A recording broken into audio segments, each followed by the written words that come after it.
In a Russian city, the wall of a dilapidated residential building has collapsed, putting the entire entrance at risk. The versions of the authorities and residents differ. In Rostov-on-Don, 95 residents were evacuated from a residential building due to a wall collapse. In Rostov-on-Don, the wall of the first entrance of a 5-story residential building collapsed. Residents were evacuated. This was reported by the Main Directorate of the Russian Ministry of Emergency Situations for the Rostov region. The incident occurred on the evening of Saturday, January 27, at the address Narimanov Street, Building 72/3.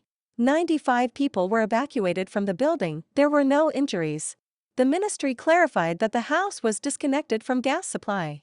Local residents showed the consequences of the collapse on video. The building was declared unsafe back in 2020. As the head of the city administration, Alexei Logvinenko, said, the partially collapsed house in Rostov-on-Don was built in 1963. It was declared unsafe back in 2020. Then the residents were offered to move into a maneuverable building, but they all refused. At the same time, in a conversation with Izvestia, the residents of the building claimed that they were not provided with alternative housing from the very beginning of the building's recognition as unsafe. One of the residents said that she was told to wait until 2025 for resettlement. According to her, the building had been in disrepair for a long time. Water was flowing in the basement, and plaster was falling from the first to the third floor. Sometimes entire bricks fell off. We sat and had dinner. We heard a crash and plaster began to fall from the ceiling. And the neighbor runs, Nina, let's run outside. I say, what happened? And she, the house will collapse. And we couldn't even go out into the corridor because bricks started falling from the ceiling. The administration of the Russian city also reported that there is a threat of collapse of the first entrance. Rescuers arrived at the scene and 2 buses arrived to quickly accommodate citizens. In the Voroshilovsky district of the city, a temporary accommodation center has been organized on the basis of school number 82. The victims will be offered flexible housing. The prosecutor's office began an investigation into the incident.